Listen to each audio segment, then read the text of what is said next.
Hello and welcome to today's video. So this time I'm once again joined by my friend Justin, the Paperback Fanatic himself. And this time we're going to be having a look at his, well, the books that made him. Is that right? That's the books, the origin of a Paperback Fanatic. Brilliant. It sounds fantastic. I cannot wait to see what he's brought along. So sit back, relax, and let's take a look.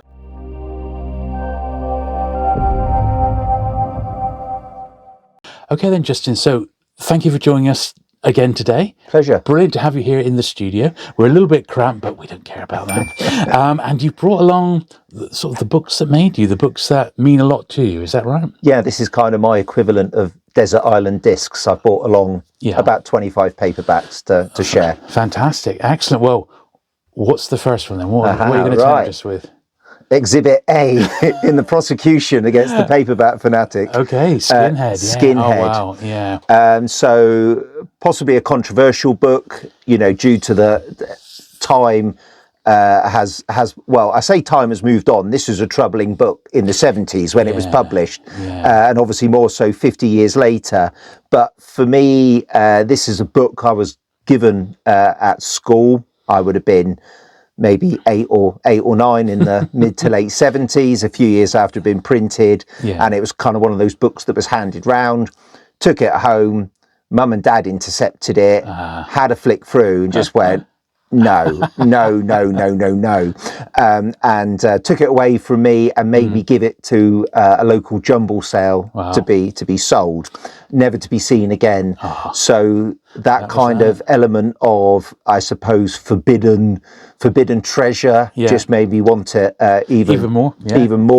For those of you not familiar with the book, it caused something of a stir in the 70s because in a survey it gate crashed the top 10 children's books. So when the tabloids would do a book survey, it would typically be Black Beauty and Little Women, and kids started to mention Skinhead in their top 10 books. So there was a headline along the lines of Skinhead chases Black Beauty and Little Women. It was written by a guy called James Moffat as Richard Allen. According to legend, New English Library wanted to publish a book by a skinhead because football hooliganism and skinheads were hitting the headlines. The skinhead who was supposed to do it never followed through. So James Moffat was new to the UK, having moved from Canada, looking for work. He wrote the book. James Moffat was an angry old man. He made a very convincing angry young man as Richard Allen, and for years people refused to believe it was anything other than a young skinhead who wrote it. So not a book I've read in years. I don't intend on rereading it, but I think it kind of triggered off a lifelong fascination. Absolutely. Did you? Yeah, Jules, I had some of them. Yeah, I think I read that one, and I had Sweethead was another one. Sweethead, Sweethead, and I think it was more the biker books though, rather than the skins. So I had some of the is it Freewheeling Frank, something like that. I remember reading a few of those, I think, and maybe Knuckle Girls was another. That was another Richard Allen one. I've got a couple of the biker books with me, and the other I've actually got a copy signed by James Moffat, the author. I don't know how I got it, but this particular one I've brought along. I'm not sure if the camera will pick this up. Maybe zoom into it. But it's got a book stamp in there for a shop called Read and Return. Which was based in Exeter, my home city, and it was one of those shops where you would go in and buy a second-hand book for the price on the inside, and then if you bought it back, they would give you half of the cover price back. A familiar tune to buy the next one. And the price there, 30 pence. 30 pence. So you would have got 15p back in trade. In swaps. I think you'd probably be lucky to get the book for less than 30 quid in this day and age, but 30 pence. So that's book number one in my road to paperback corruption. What a good book it was. An excellent choice.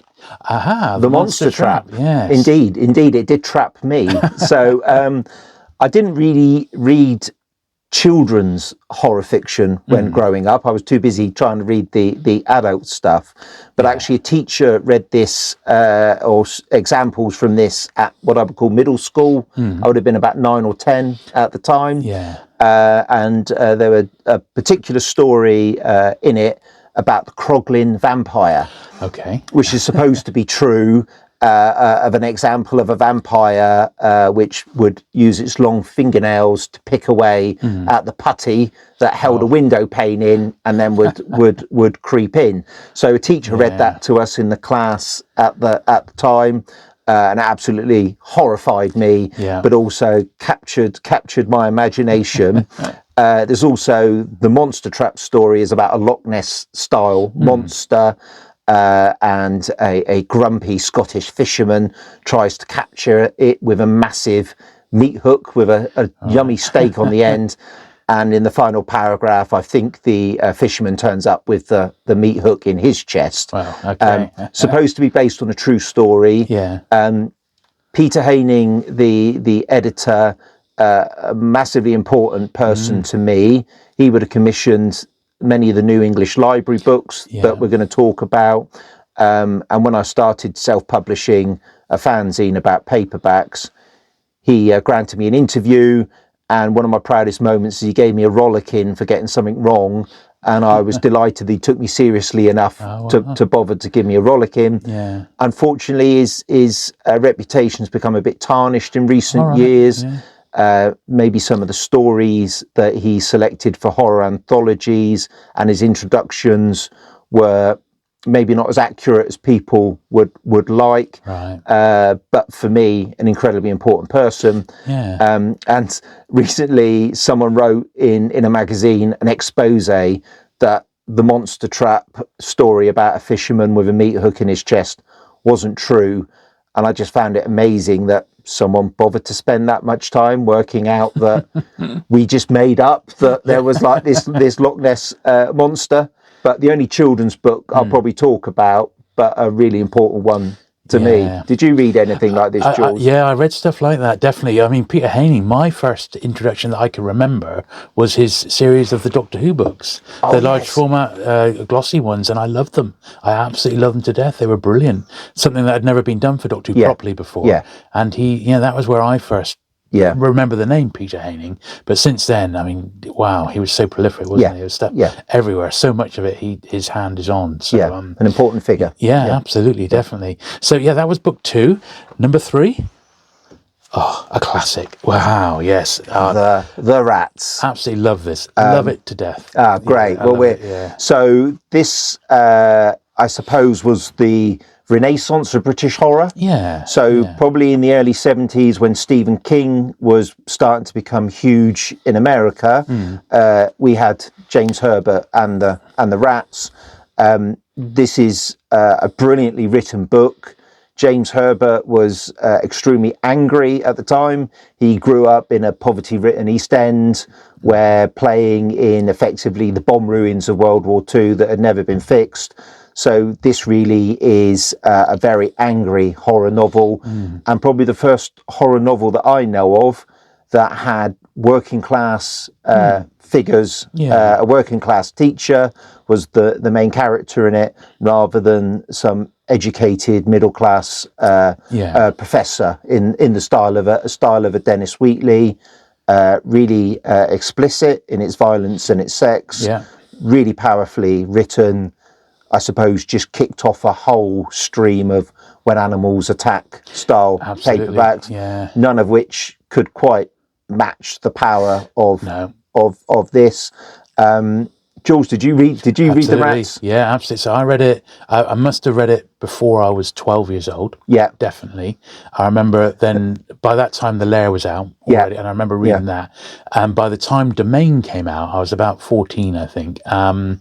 I actually have a photo of me on a family holiday reading Domain. Oh, do you? I'm sort of sat up in bed, gripped, because I just love it. But that particular one, the end of chapter 8, they're having sex on the hill, that made a lot of impact to me when I was about 10 or 11 years old. Cool, this is a bit spicy. The worrying thing, if I probably let this book just open at a random page, it would open at that very, very chapter, awakening for many teenage kids. Absolutely, I mean, what was he like? But I mean, mean, it's a book I'd love to get in hardback first. And I've had a little saved search on eBay, and literally just this week, a chap put up what I would consider a very nice copy in its original wrapper, not ex-library, and also published by New English Library, of course. And it was £200 or best offer, and someone just bought it. Because 200 is cheap. Usually they go for about 4 to 5. Oh, do they? And has the hardback kind of got almost like a rat Nord kind of rock logo on the front? That is right, and they use in the paperback, I don't know what printing your paperback is, have a look at the first page there. I think it's the first one, to be honest. Let's have a look. That very first page, you see the logo, that logo is the one that's on the hardback. So that didn't last, but the first printing, it does have that. I've got the first one. Not as nice as yours looks to be, in fact. I'm still looking for an upgrade, but that's a beautiful copy. Thank you. And apparently Herbert was extremely passionate about the packaging of his books. And I think once he'd become a bestseller, I think New English Library found him quite difficult to deal with. I can believe that, And what I love this William Francis Phillips cover. The only thing I did notice is this back, I think it's a back paw. That's true. Which is meant to be menacing. Doesn't look that menacing, and I wonder if it's not a coincidence that NEL put the Herbert name to maybe obscure that. I've recently been going through my New English Library out in Foursquare, and when I pull this one out, I ponder who might own that original artwork of the rat. Someone must have it, I think. You know, what an iconic bit of. We want names. We do. I'd love to know who had that. But what a great choice! Yeah, we're very much on the same wavelength there. You know, that's brilliant. Okay, book number 4 then. At number 4, The Executioner, and it's the War Book. Now I am familiar with that because I like the Executioner series. It's one of the few men's adventure series I've actually read a few of. Now, wasn't that like the guidebook to the series? Absolutely. I don't think this ever had an English printing. No. Sphere started off reprinting the Executioner books in the UK, and it then went over to Corgi. But I'm not aware that this one ever got reprinted. This is really interesting, and I think it probably shows what a phenomenon that the Executioner books were. That Pinnacle, the publisher, thought there would be a market for effectively. This is a collection of readers' letters, some short fiction, which I think had appeared presumably in non-paperback format, and quite a detailed summary of the series to date. Flicking through it yesterday when I was getting ready for this, the 2 guys who had actually written the background, Mike Newton and Stephen Mertz, who both went on to actually write Executioner books under the name of Don Pendleton. So I think maybe as part of getting their heads round the kind of the history of the character, that was probably good preparation for them. I think soon after this, Pendleton would have started to fall out with Pinnacle. Pinnacle claimed that they owned the character, and when Pendleton couldn't write the books quickly enough for them because they were selling so many, they started to commission other authors, and Pendleton took them to court and won the court case, and eventually went on to sell the books to Gold Eagle. I think looking through this last night, the bit that kind of made me chuckle the readers' letters at the back. All right, yeah. Pendleton was an ex-Vietnam vet. The photos I've seen of him, he looks a really wiry, intense kind of guy. And some of the letters are from Vietnam veterans. Right. And there's a lot of people writing in to say, when's the movie going to be made? And he shares a few anecdotes about how far the movie had got in terms of its production. Some of the letters are very focused on the technical accuracy of the guns. Yeah, the weapons, And I never quite understand why people get so hung up on technical accuracy in a series like this, because no one says, well, 100 mafioso tried to shoot Mac Bolan and all of them missed. Every single woman that he meets immediately falls in love and lust with him. No one actually kind of calls out the potential inaccuracy of that happening in real life. But by God, if you get the wrong magazine type, well, people are gonna be very angry. So not necessarily a recommended read, but I thought quite interesting. And at the time when the Executioner books were really out, I would have been too right on and into punk music and anti-violence. I hated these books. Yeah, I did back then. As I've got older, I've got more interested. But the Pendletons are the best by a mile. Yeah, and I've read a few of the earlier ones. I really like them. Right from the very first one, it's great fun. He gets the tone. Just right. Spot on. Absolutely. I think you were a very interesting guy. You're right. So that was number 4. What is number 5? Well, number 5 is a bit of a tribute. Okay. Not to H.P. Lovecraft, I must add, but this collection of Lovecraft from Panther Books. It's not even a particularly great cover, really, but it's got a story in it, a short story, The Colour Out of Space. Okay. And this is my tribute to Michelle Parry, who was an anthology mainly of British horror. When I first started publishing fanzines, my first fanzine about paperbacks was called Pulp Mania. And I was looking for people to interview, and I was flicking through a copy of Paperback and Comic Collector, and there was an advert in there that says looking for a copy of Fury by Michelle Parry. Right. Please write to Michelle Parry. So some of you might remember there was a TV advert about fly fishing in J.R. Hartley. I do. So this was Michelle Parry looking for his own book. So I wrote to him and said, can we do an interview? And Michelle responded, and a hugely knowledgeable guy. I think he was about 15, and he became the European correspondent for Castle of Frankenstein magazine by Calvin Beck. He wrote for AIP Pictures, wrote, I think, the script for Extro, if I've got that right, the Alien rip-off film. A real hippie, really super guy. And when I met him for the interview, I asked him what his favourite story was, and he said Colour Out of Space by Lovecraft. I then proceeded to tell him that actually The Sucking Pit by Guy Smith was the best horror book ever. And Michelle took it in very good spirit. I was obviously being a bit bratty and trying to make the point that there was a generation of readers like me who weren't necessarily looking to Lovecraft. But Michelle, who passed away a few years ago, you were right. The Colour Out of Space is one of the best horror shorts ever, even better than the mighty The Sucking Pit.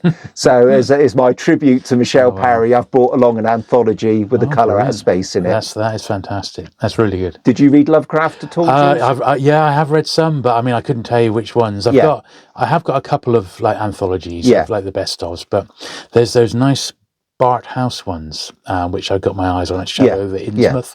That came out in a beautiful 1940s Bart House American paperback.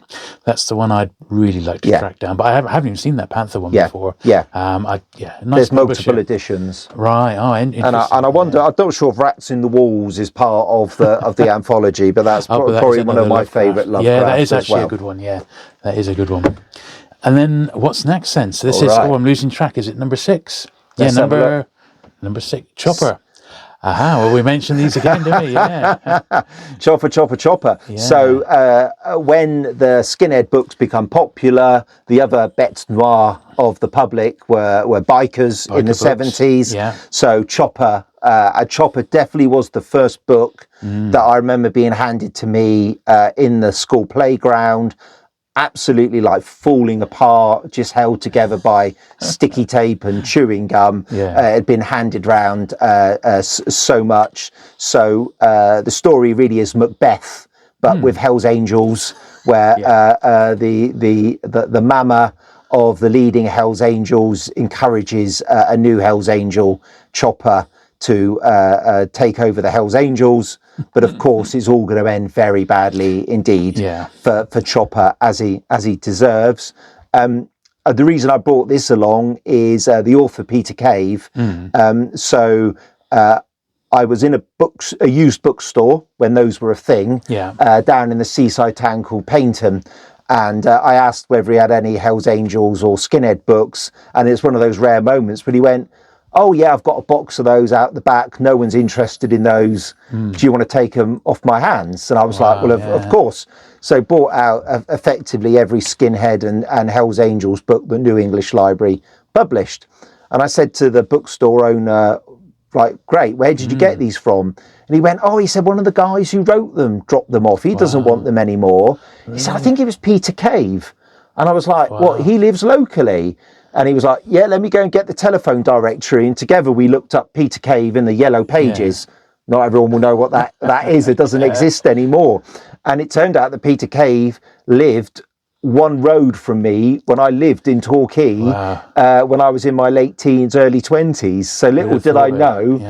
So I went round to interview Peter. Really interesting character. Lots of great anecdotes to tell, such as he trashed a holiday park in one of his Hell's Angels books. It was one he worked in as a teenager and absolutely hated. So he took revenge by getting the Hells Angels to trash it. Excellent. And also that he would get phone calls from someone called Big Bad Bob at 3 o'clock in the morning saying, you've used the Hells Angels name in vain. I'm coming round to nail you to your wall. So lots of good anecdotes from Peter. So a key book for me. Wow, yeah, that's fantastic. So you read more of the Bikers? Yeah, I did read. I do vaguely remember Chopper, and I said Mama, and Knuckle Girls. It was a long time ago, but we used to get them in the shop in the 90s, and they weren't even collectible then. And they would come through our hands, and I would bundle them up at like a dozen different titles, like a tenner. And that's how we would knock them out. They're not super collectible like they are today, but they were always hammered. That was a thing. Read to death. So I found them in nice condition. And I got thinking back to the paperback show last month, I don't really remember seeing many of them on for sale, if any, in fact. Interesting stuff. So number 7 then, Justin. Trainwreck. Okay. Maybe this could be the title for our interview, Jules. Two elements of this really. A kind of a motif that I like to collect is when the logo of the book is actually part of the art. So rather than a separate bit of typeface, I always like that as a motif. And typically it seemed to happen on disaster books. So I don't know whether it was a movie poster trend that the paperbacks that they followed, but typically that's where it seemed to happen. So whenever I'm out and about, if ever I see a paperback where the logo is part of the overall painting, I tend to pick it up. Brilliant. And the whole, I suppose, the disaster kind of roller coasters, luxury liners, all that 70s stuff was all happening there. And also it's published by Manor Books, the very rough New York publisher. I'll talk a bit more about those later on. And also on the back, it says it was distributed by David Gold and Sons in the UK, who was quite I think he had a foot in lots of different interesting markets in Soho when he sold his books. So David Gold would also bring those in. So a bit of a short one, but just an interesting design. Do you sort of recollect seeing any of the disaster type novels? Definitely not on the novels. I'm trying to think. I mean, I remember the posters, stuff like you say, like Roller Coaster, or I suppose Meteor and Raise the Titanic, some of the Irwin Allen stuff, Tower and Inferno, that sort of thing. I remember that era, and I don't think I've got any books like that though. So I'm gonna. That's something I've now got a mental note of now. Yeah, but you mentioning Irwin Allen reminds me of an anecdote from Terry Harknett, who wrote the Edge books. A guy called Irving Allen approached him for rights to make a film of Edge, and Terry signed up to it, thinking it was Irwin Allen, but it just turned out to be someone who sounded just like him, and it never went. It never got absolutely stuck in limbo. So always check the spelling of names in contracts. That is, I don't know if you've got any Edge books in your top 25, but they did do that adaptation on Amazon about a few years ago. Now. I thought it was really good. It was decent. It's just a shame it didn't carry on, but there you go. For another day. Excellent. What's next then? Well, seeing as you mentioned Edge, let's go for Edge's companion. Adam Steele. Adam Steele. Now that's quite a late one in the series, isn't it? That's the last one. Ah, right, yeah. So, so the reason I brought Adam Steele was I couldn't find my Edge collection. Otherwise, I would have brought along the Rifle, which was the final book in the in the Edge series. Ironically, I have got that just inside there because I've had mine out lately. But yeah. These were what they called, I suppose, written by the Piccadilly Cowboys, which were a group of English authors who were all London-based. My geography of London is not great, but I think the joke was they'd never been west of Piccadilly, let alone ever visited the Wild West. And they wrote a series of westerns such as Edge and Adam Steele, which revolutionised the western genre, very much based on spaghetti western, highly violent, cynical characters. Terry Harknett wrote all of these books. An incredibly self-effacing and shy guy. I went to interview him once, and he had to have a couple of whiskies just to get him able to talk. Wow. So a brilliant writer, but quite a private individual. Terrible sense of humour. All of these books are punctuated by the most horrendous puns you can imagine. And I think also worth calling out the cover paintings by Tony Macero. Absolutely brilliant series of cover paintings when he took over from Richard Clifton Day. And although Clifton Day did the definitive portrait of Edge, I think Adam Steele, definitely the definitive portrait is by Tony Macero. Maybe with a bit of Clint Eastwood chucked in there. But a great series of covers and hated by Western purists. There you go. But they sold massively. Bucket loads, absolutely. They sold massively. Yeah. I haven't. I've only got a couple of the Edge meets Adam Steele where they did the crossover, but I've not got into those yet. So another day. Yeah. Brilliant. Okay, and what's next then? Right. Oh. Guy and Smith, Killer Crabs. Crabs. I think that maybe one of the few I've got. Although I said I had my New English Library out, for some reason I've got at least 2 or 3 Guy and Smith. I can't find them, so you know what it's like. Yeah. They'll turn up somewhere. They will, yeah. When you've bought duplicate copies normally. But that's a great cover as well. I think it's by an artist called Bob Martin. It's not credited on the book. But being the obsessive nerd that I am, there's a book called Croc by New English Library, which has got a cover credited to Bob Martin. And the hand on the cover of the Croc looks identical to the hand there. So I suspect the same photo reference used by the same artist. Guy and Smith, an absolute cult author. I think in the 90s, when a lot of horror authors were writing dark fantasy, we don't do horror anymore. No. We do dark fantasy, and we do very bad imitations of Clive Barker. Guy Smith was really looked down on, and I think a lot of people were very sniffy about Guy Smith. I think ultimately Guy had a sense of humour. He was writing for the market, and I think it's in this book. There's a nighttime scene. Some trawler men are attacked by the crabs, and the captain of the trawler ends up in the sea, and he's floundering about, and he grabs a flotation device to save himself.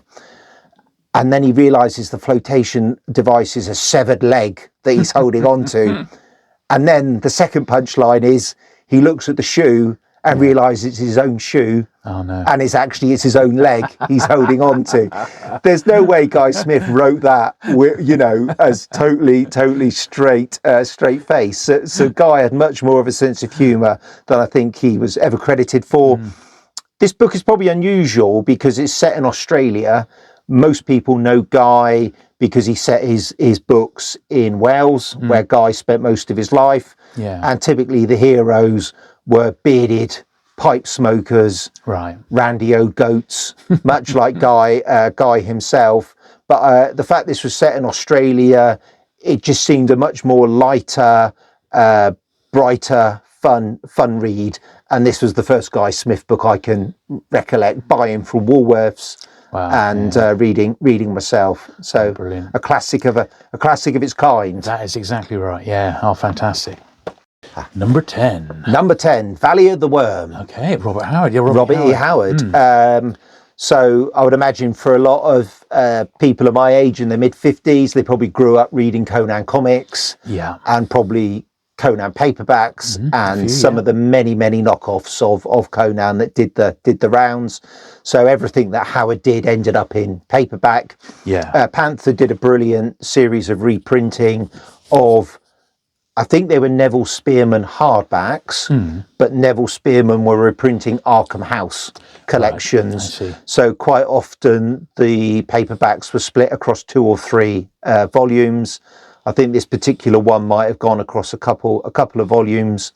I've chosen this one. It's got 2 of my 3 favourite Robert E. Howard stories in it. Yeah. It's got Valley of the Worm and Worms of the Earth.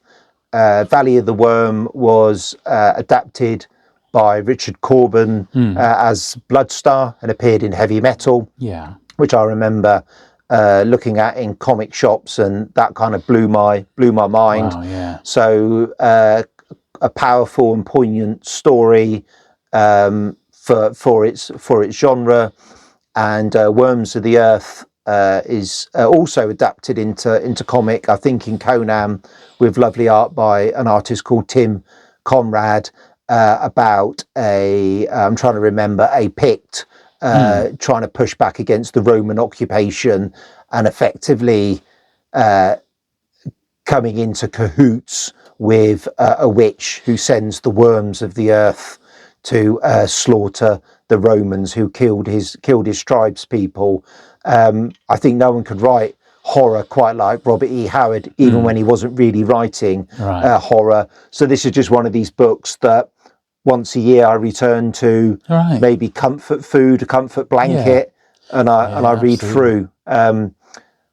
Jules, Conan fan? Did you read Howard at all? Yeah, the really early stuff. I've got the really nice reprints with the is it Gary Gianni artwork? Yes, really gorgeous. I've got those, and I've gone right back to the start to sort of read them in order, and I think they're brilliant.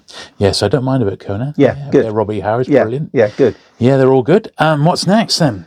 Oh, Ganon. Right now, Blood Beast. This is something I know nothing about. Ganon. Aha, well, strap yourself in. Okay. So this is a 3-book series for Manor Books. And Ganon is very difficult to describe. There was a period where every book in the crime genre had to read like Mickey Spillane.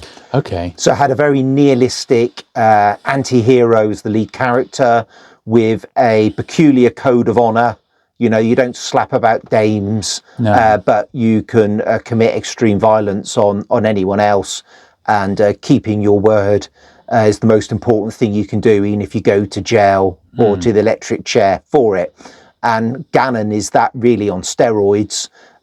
Dean Ballinger, the author, writes the book using this really outrageous, bizarre slang, which takes Spillane and then just explodes it. So there's people talking about, I will smear someone with my car tires, or I'll cut their cojones off. So it's just this really outrageous, macho tone to the three books. Yeah. And Ganon is meant to be a bit of a champion of the working class. If you go to him and say, "Oh, I'm having problems with someone," Ganon will sort it out. But Ganon is a total psychopath. Probably the least sympathetic character in the book. Right. So these are kind of just set in this alternative universe and are uniquely written. I would imagine I might make them sound more interesting than they actually are. They kind of wear off pretty quickly. Yeah. But it's a book you can open up at any page, and you'll probably find something that you'll just kind of go, "I can't believe someone actually wrote that as dialogue."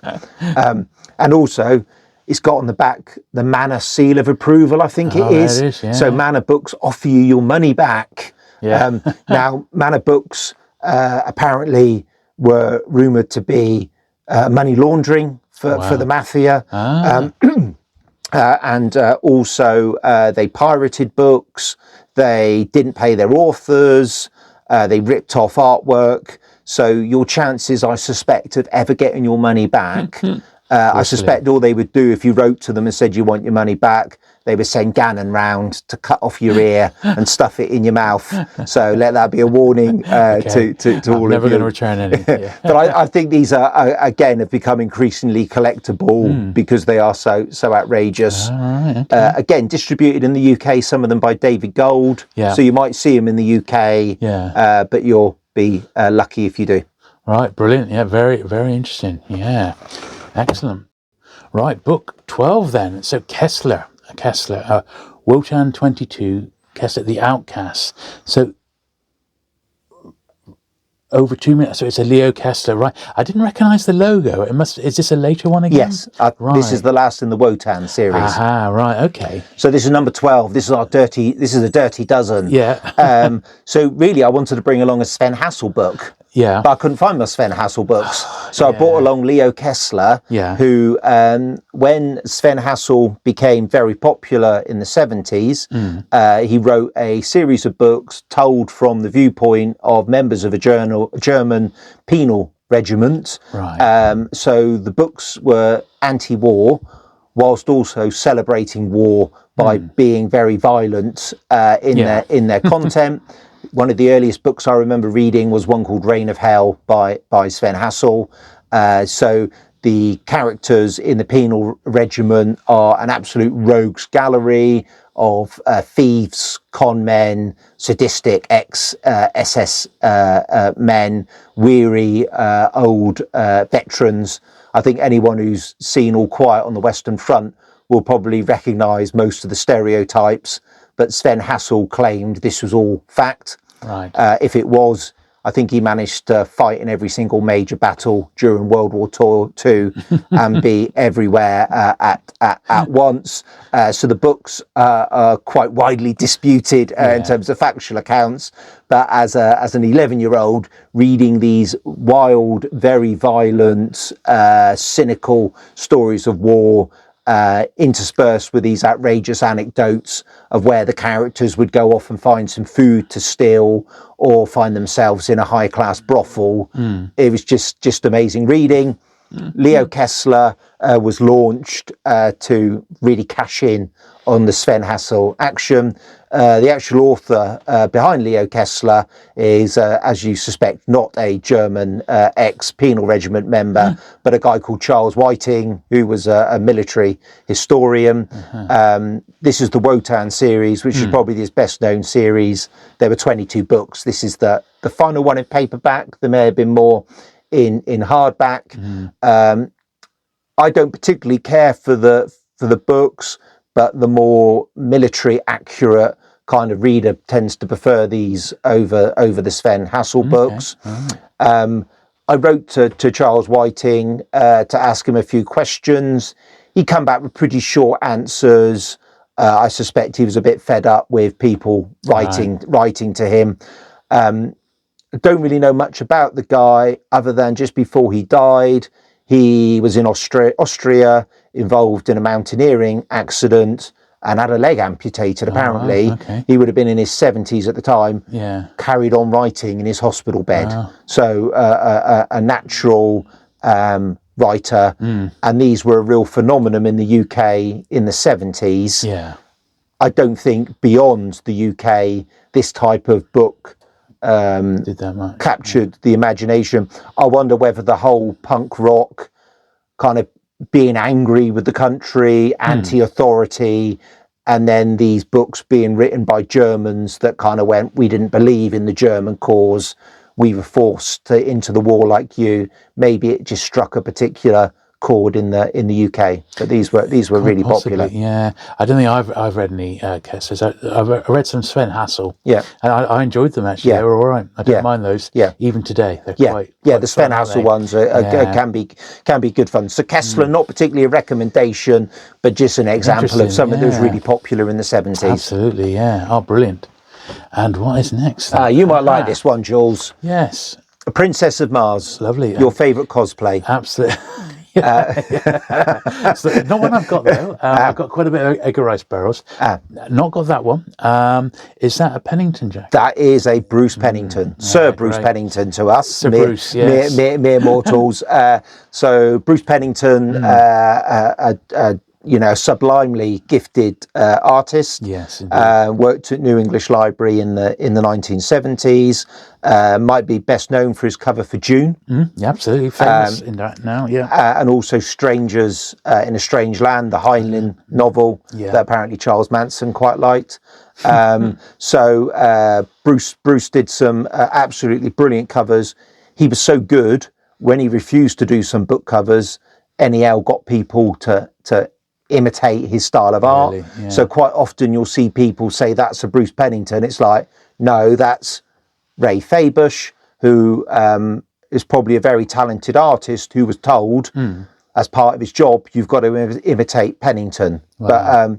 But these covers were brilliant. And again, these were early books that I got. There was a kind of a out of town shopping outlet that would have a spinner rack of these books that would have a cut in a saw cut in the top that normally indicated that they were being sold as remainder, and there'd be maybe half of cover price.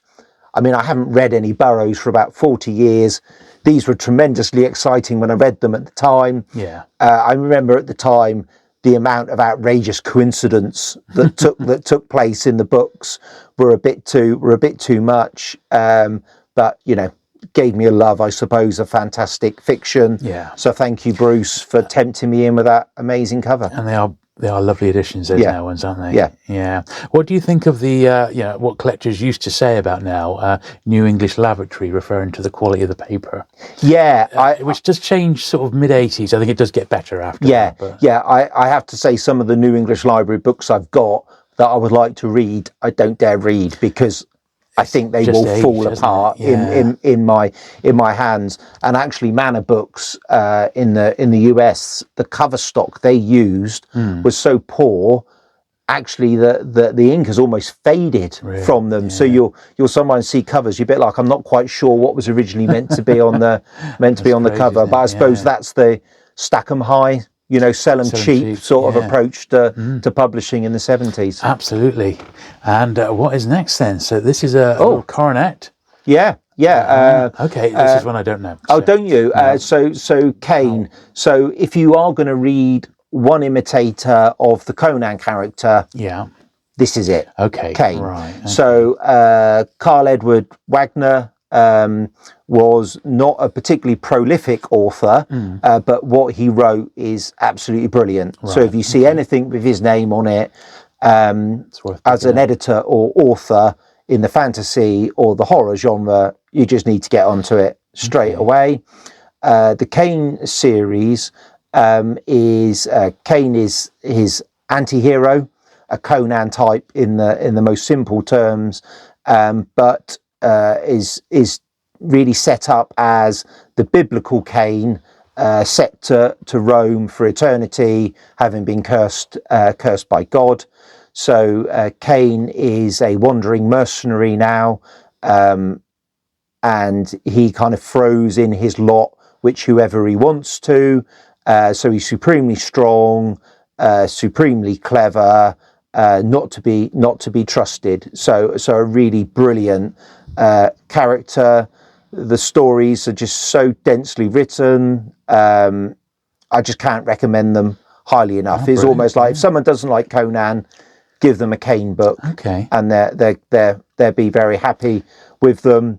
Darkness Weaves, obviously this one, and I also really like the cover. Is by Chris Kelios. Oh, we like him, who Jules and a legion of Doctor Who fans will go clack clack in recognition of Kelios's art. I really like that. This is a very smoky cover. It almost suggests a bit like Lovecraftian Cthulhu. Sorry, I probably got that wrong.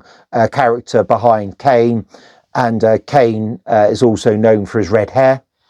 Okay. Apparently, the first Kane book was published by Powell in America, and because stories with African American leads were starting to become popular in the cinema and in books by someone called Holloway House, a publisher, the character decided to make Kane African American.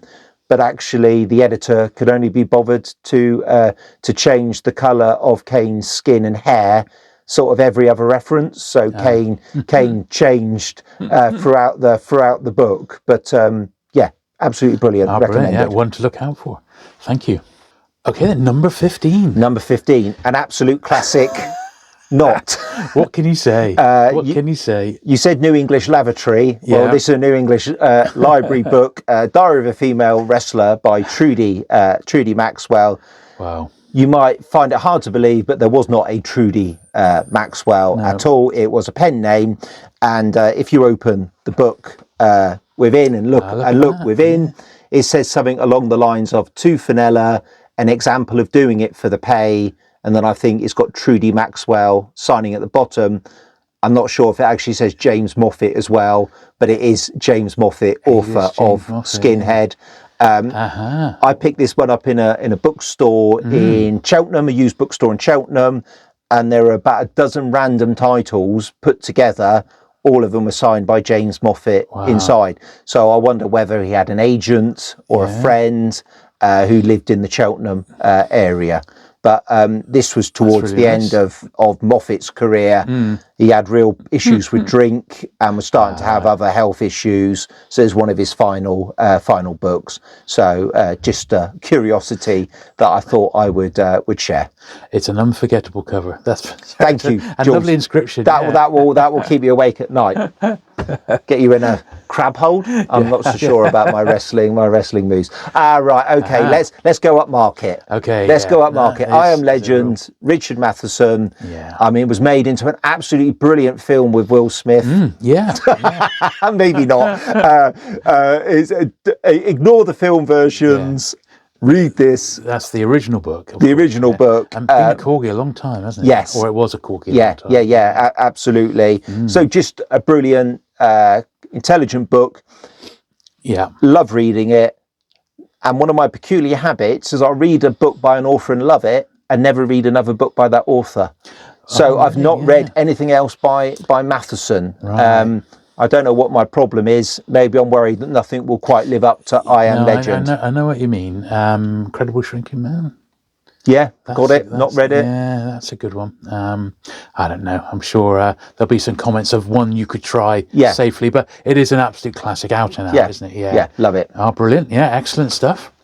And next we have, what's this? The Marksman, another sort of men's adventure title. Yeah, Frank Scarpetta. Yeah, so there were two series. There was The Marksman and The Sharpshooter.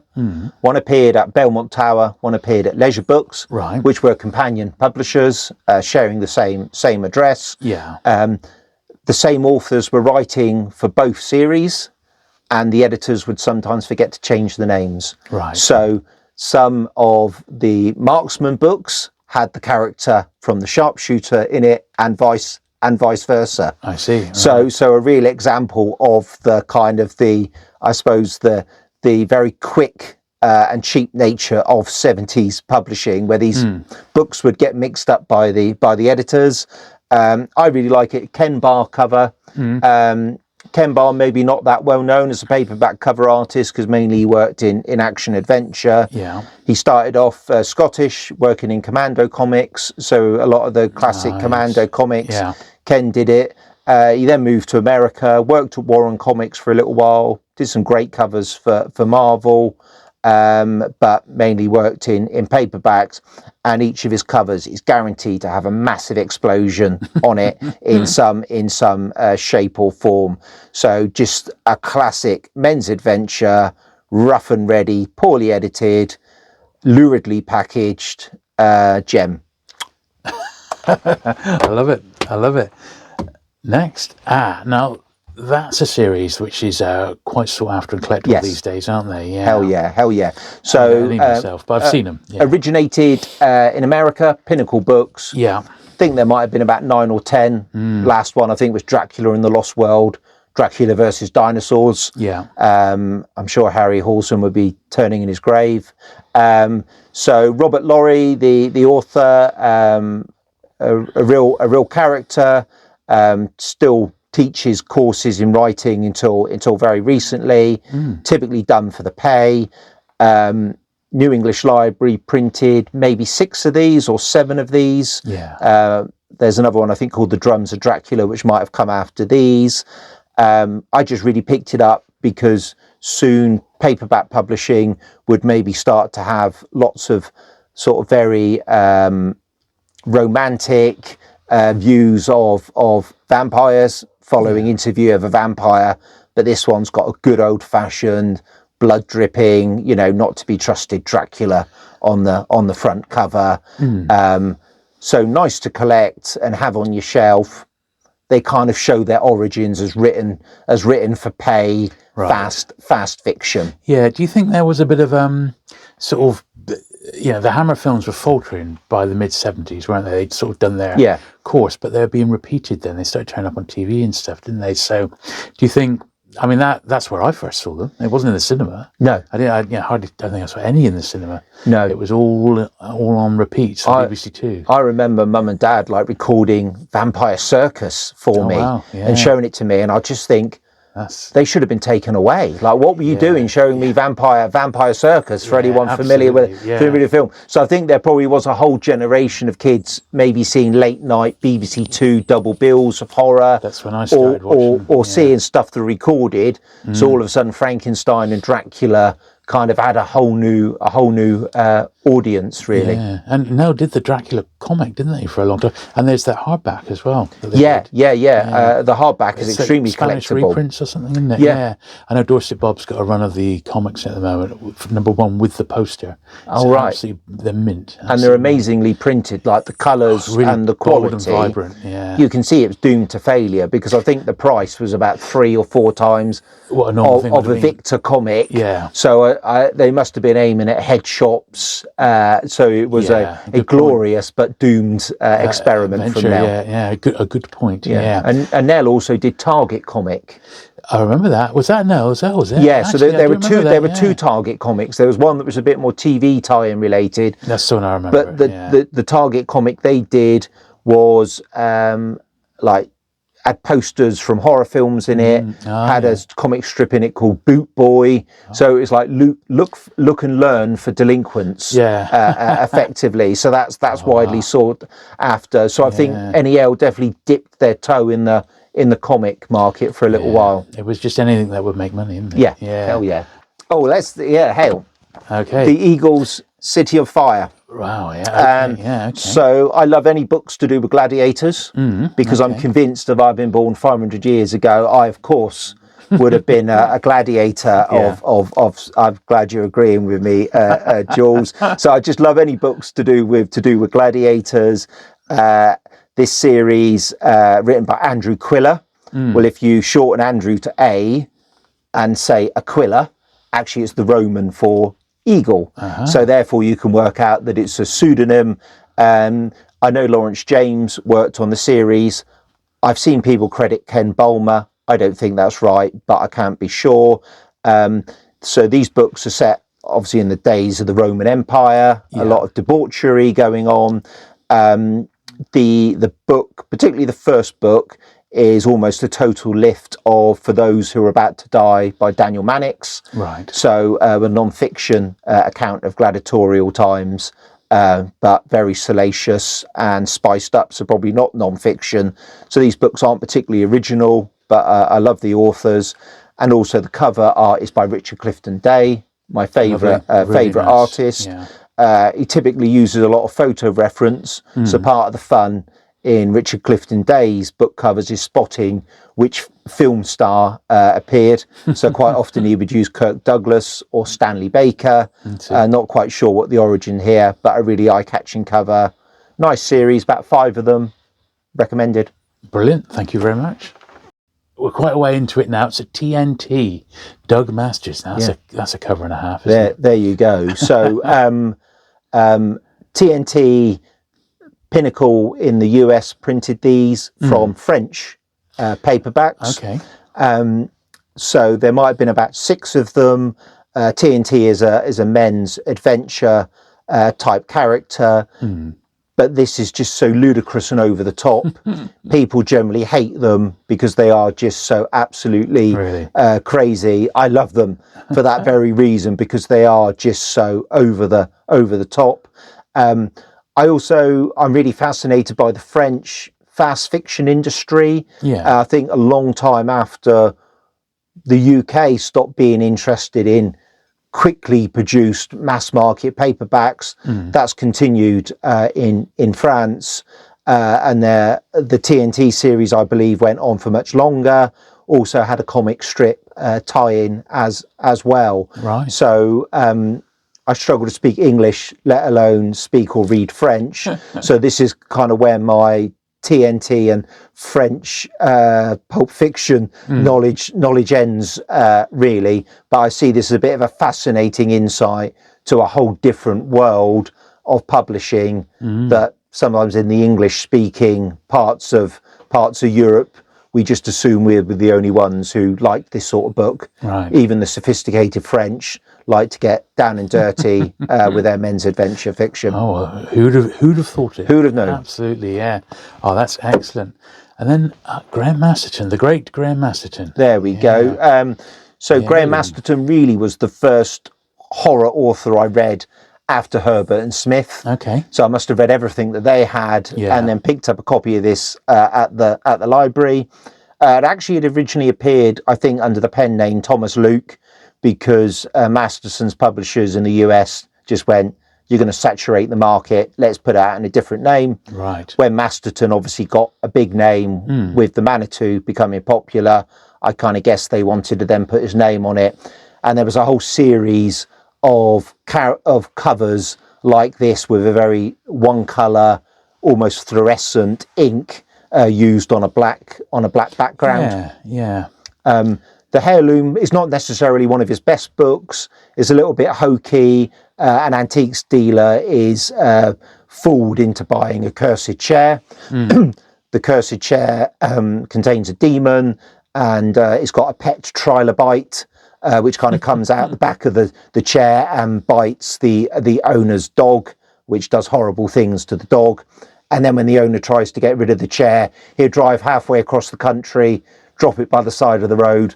By the time he drives home, the chair is mysteriously back in his front room. So it's absolutely ludicrous. But I just remember having a great time. And if you're scared of trilobites, I think it's worth a read. Fair enough. Brilliant. Okay, book 21.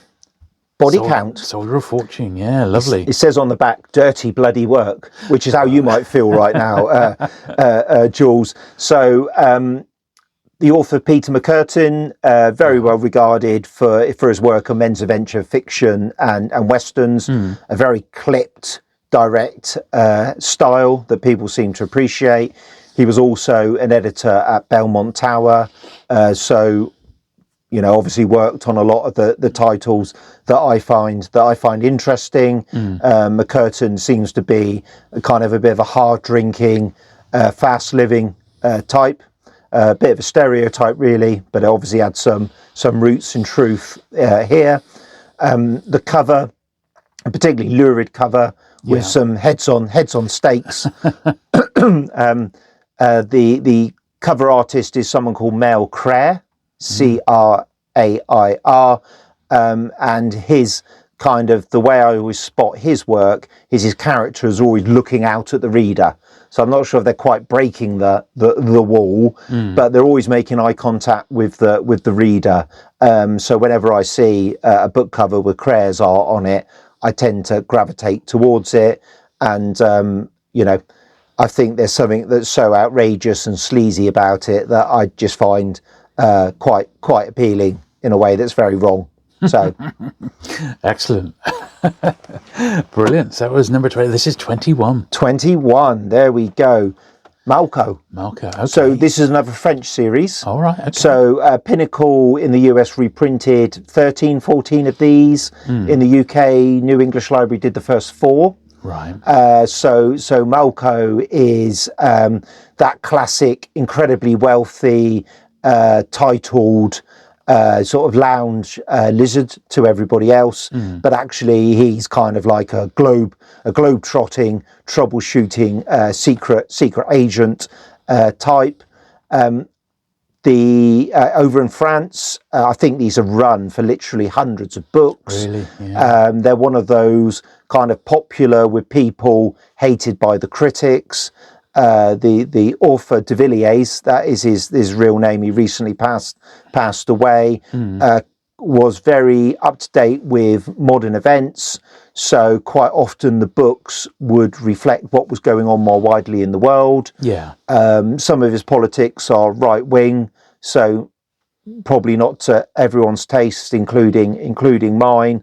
But they're very powerfully written books that have got that tone of authenticity to them that make them almost like this guy really knows what he's talking about. Yeah.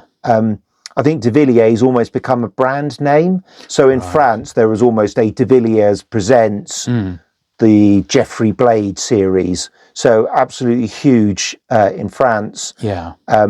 Harold Robbins, who was a huge kind of bestseller at the time, was trying to get some films made, from what I can gather, which never came to anything. But I think New English Library, who were printing Harold Robbins at the time, probably saw the opportunity to have his name on the cover as well. Right. So if you like kind of gritty, based in reality type spy books, these would be good. Fantastic. Oh yeah, great recommendation.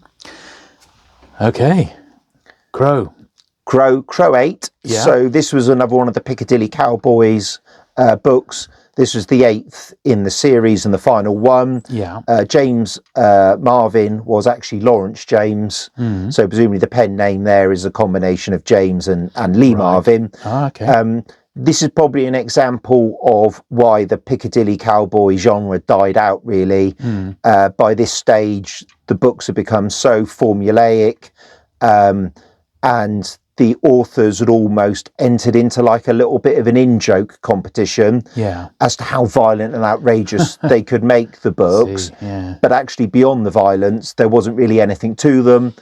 I quite liked the Crow character because he was so ridiculously nihilistic and angry. It had gone beyond parody, really.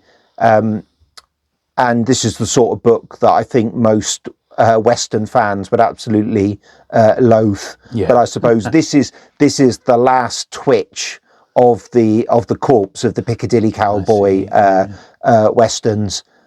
But for that reason, I love it, really. Yeah, what sort of year is that? About mid-80s? This would be 84, I would have thought. Yeah. Maybe even 82. I'm squinting without my glasses on. Yeah. And also, what the Piccadilly Cowboys were doing by this stage is killing one another in their books. So you would open up a book, and Bob Tanner, who was the managing editor at New English Library and annoyed a lot of people, would often turn up as a corrupt sheriff who would get shot. Or Angus Wells, who was one of the Piccadilly Cowboys, was always turning up as somebody who was unlucky in love and who had a horrible death as well. So there's some enjoyment, if you're a massive obsessive nerd, there's some enjoyment in spotting the in-jokes, but not much beyond that. Fair enough, yeah. That's brilliant. Oh, the penultimate book, Nick Carter. Vatican Vendetta. Yeah. As someone who married into a Catholic family, this feels like much of my life. Nick Carter. I mean, a huge running series. He was launched in the late 60s as part of the James Bond mania. Before the executioner, more cynical style of men's adventure paperbacks came out. There were literally hundreds of them. Of which I have many of them. They were written by so many different authors. They are totally hit and miss. More miss than hit, I would say. This is one of the few hits. This is written by Martin Cruz Smith, who wrote Gorky Park, which was made into a film, and also wrote Nightwing about vampire bats, which was also made into a film. Really slim books. Typically, the Nick Carters always start with Carter assuming a disguise and hiding out in plain view of the baddie, and then chapter by chapter his disguise is stripped away until the baddie realizes who he is, and how do you get out of it. One of these books I've got literally hundreds of, and I just think I need to get rid of, but I just can't bring myself to cure myself of my addiction. But if you want to try Nick Carter, that's as good as it gets. Okay. Oh, fantastic. And then, sadly, the last one. For those of you still listening, my mum probably. Angels from Hell. Wow. Okay. So this actually is not necessarily a vintage paperback. No. This was published in the 1990s, but this is a compilation of 4 Hell's Angels paperbacks written by Mick Norman. Mick Norman was actually Lawrence James, who was an editor at New English Library at the time. Lawrence James had got so fed up with editing the racism and the misogyny out of the likes of the Richard Allen Skinhead books, and was rewriting other authors' books to make them ready for publication. He kind of thought, blow that, why don't I just start writing the books myself and actually make a lot more money? So under the pen name Mick Norman, he submitted a book to New English Library, his publishers, and when they accepted it, kind of went, ta-da, it's me. It was obviously very much written for the market, but Lawrence James was very switched on to the counterculture, very open-minded and experimental from what I can gather. So these books are very much ahead of their time. They do with Hell's Angels and all of the stuff that you would expect from a New English Library exploitation paperback, but they're very bold in terms of exploration of sexuality, masculinity, and the books are written very much like, I suppose, a Michael Moorcock, where sometimes they will have extracts from musical papers of the time or news reports. So it's a kind of really interesting way of telling a story. There are 4 of them, and they've aged really well. Creation Books published them in the 1990s in this compendium. And this was important for me because when I picked this up, there's an introduction which explains that Mick Norman was a pseudonym for Lawrence James. So I kind of went, oh, this is interesting. There's obviously lots of books written about Lawrence James and those other authors who write this cheap, disposable fiction. I'll go and buy them. And there weren't any. Right. And not being able to find that information out about the authors, I actually thought, well, there's definitely other people like me who should be interested in it. Someone needs to write about it. Why not me? Yeah. So that's really, in terms of, I suppose, the story of why I become a paperback fanatic and started writing and self-publishing fanzines about paperbacks, is really comes back to this. And Lawrence James, who unfortunately passed away in very tragic and difficult circumstances. It's a shame I never got to meet him and say thank you. But if you only pick up one book from my 740 that I've talked about, make it this one. Great books. Brilliant. Oh, thank you very much. Well, we better call it a day today, but thank you very much for coming along, Justin. It's been fantastic. I mean, really, really excellent. And of course, don't forget, you regularly publish the Paperback Fanatic as well as all your other fanzines, which are available through Amazon. So if you want a bit more of this, potted reviews, and this has taken me down many rabbit holes. That's where to go. But yeah, thanks for coming along today. Pleasure, Jules. Thanks, mate. If you've enjoyed it at home, do please give the video the thumbs up. Do please share it across your social media. Do please hit the subscribe button if you've not already for regular vintage paperback content. And I'll look forward to seeing you again very soon. Bye.